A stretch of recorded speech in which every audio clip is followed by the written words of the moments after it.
it's done now. Welcome to the 1950s. Interesting era. This is the decade before I was born. My brothers know it a little. It's my parents' decade, really. But the 1950s is an interesting decade. Musically, I found it fascinating to look at and to find stuff for you to listen to. And so I hope you really enjoy the playlist. The things that I thought was relevant to the era was to sort of show that, well, have a listen. So in 1959, we were still having issues, problems still happening on the planet. Remember, it's not that far after some of the effects of World War II. But 1959, the Great Chinese Famine took place. That affected millions, very sad. 1958, a good thing, NASA created. October the 1st, 1958, of course, again, a lot of this coming from things that had taken place in World War II, rocket science and learning to get a bit further. So 1958, NASA was created. That was a really good organisation, very shearing was the purpose behind them. 1957, October the 4th, Sputnik, first satellite plus the first two animals in space. So the Russians leapt forward in the space race in 1957. And 1957 is also the year they invented bubble wrap. Why have I mentioned that? Well, it's great for stress, and it doesn't bubble wrap. Everyone uses it. So I found that interesting that it was invented in 1957. 1956, the Suez Canal crisis, where countries decided that they owned it and had a bit of a war about it. Again, things probably could have been solved differently. However, 1955, start of the Vietnam War. So it was still warring, even though 1940s we had World War II. But I think we learned that.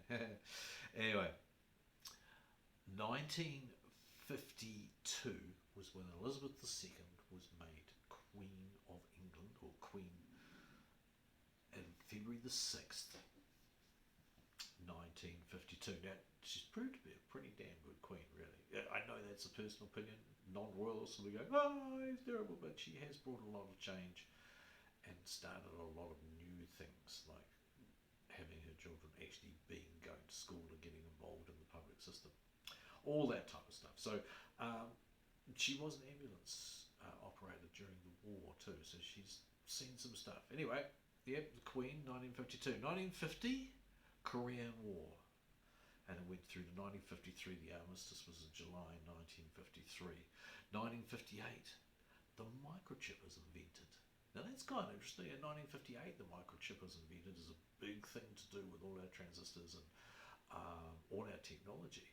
And yet, here it is that long ago. It was invented by Robert Noyce and Jack Kilby. So the contribution that they made is huge, isn't it? 1955, Disney. Yeah, the Mickey Mouse Club and the Disney Place, or the Disney Dream World, is invented. I think, that whole theme of dream with Disney is important to take note of. Everything's squeaky clean and all that type of stuff. But yeah, that's when Disney started. Mickey Mouse Club. Who would have thought they would have brought us Christina Aguilera? What an awesome singer she turned out to be, eh? Anyway, 3-track recording became the norm around the 50s and actually into the mid-60s. But 3-track recording was what they had to work with. And like even some of the Beach Boys, the Phil Spector Wall of Sound, a lot of that was 3-track. So yeah, and interesting, isn't it? Technology changes what we do musically. 1954, Regency TR1, the transistor radio. Now, this is when we started to make our music more portable. So, well, perhaps not when we started. There might be another one in the 40s. Anyway, the transistor radio in 1954. 1954 also saw the advent of the TV dinner, or the frozen TV dinner. So we're starting to sit on our house and get slack. No, I mean, but we are starting to watch TV more and getting this different lifestyle going. 1953, The War of the Worlds is released. Now that was when we thought that there might be people on Mars watching us. I don't think at this stage we really knew quite how big the universe is. However, it's a great story, and if you want to watch it, it's well worthwhile. There's a couple of versions of it now, and there's a good soundtrack too. So thought we'd mention that.